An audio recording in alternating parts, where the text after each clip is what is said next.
seemed like obviously you guys controlled a lot of that game. Sure, upsetting to not come out with the win, but obviously there was a lot of good things still in that game, and you guys did a lot of good things. Yeah, for sure. I mean, obviously you look at the shots. Doesn't always tell the story, but I think for the most part we controlled the game. It's going to happen. You run into a hot goalie, or you don't bury your chances. It is what it is. Just we got a lot of games this week. Got to move on and just keep getting better. You mentioned the schedule. It's like there's a lot of games this week. How frustrating is it to play a good game but not get any points out of it because there's so many coming here? It's tough. Yeah, you don't want to. You don't want to feel like a wasted effort when when you lose and you play well. But like I said, we just got to turn the page, take away the good things, learn from things we can tighten up, and get some rest for Friday. It seems like for guys like you and for Kevin Cotton, is it just playing very simple and keeping the game simple that's led to you guys racking up assists and goals as of late?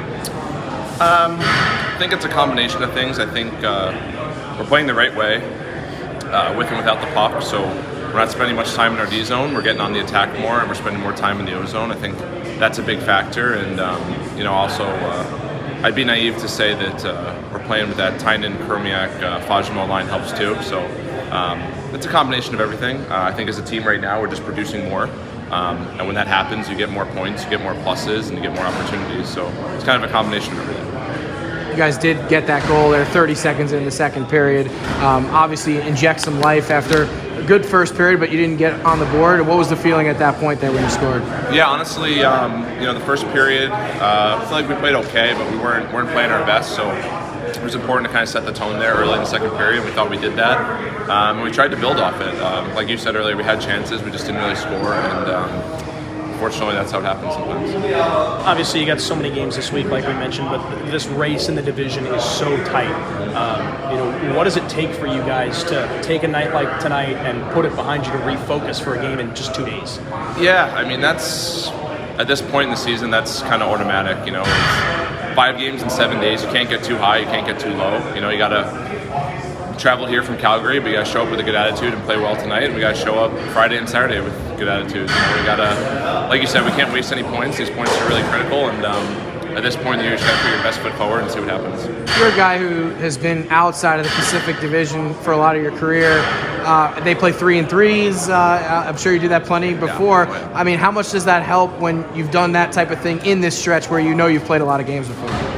Yeah, I mean, experience breeds confidence for sure. Don't get overwhelmed by the travel.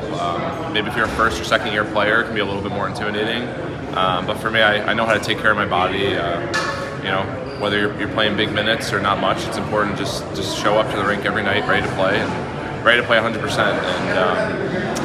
And like you said, the 3-3s are probably a little more daunting. It's a little different for this division, but it's just good experience and has taught me how to recover and just turn the page quickly.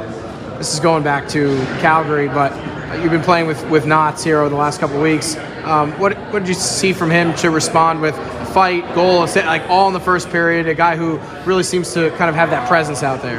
Yeah, I think we've been playing really well this stretch here. Obviously, we've had a lot of wins. But like I said earlier, we complement each other well. We're coming out clean out of the D zone. We're killing plays defensively, killing penalties, generating in the O zone. So, I've played with a lot of partners throughout the year, and I think right now playing with Kevin is what's working for this team.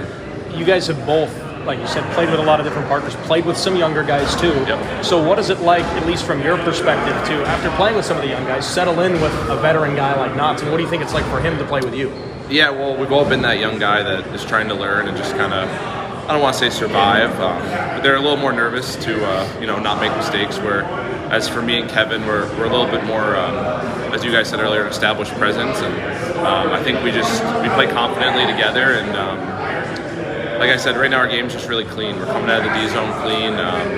We're making good passes, and when you limit your mistakes, you get more opportunities, and you get to play in the other end. You guys have been one of the hottest teams in the league. Coachella Valley is one of the hottest teams in the league, but you guys have played really well against them. What is it about playing them that seems to elevate your game more? Yeah, I mean, they're a great team. Obviously, they went to the finals last year. They were one win away from winning it all, so I don't think that's a secret. And we don't back down from that challenge. We're a gritty team. We're ready to give our best against them, and they respond too. They always give us a good game.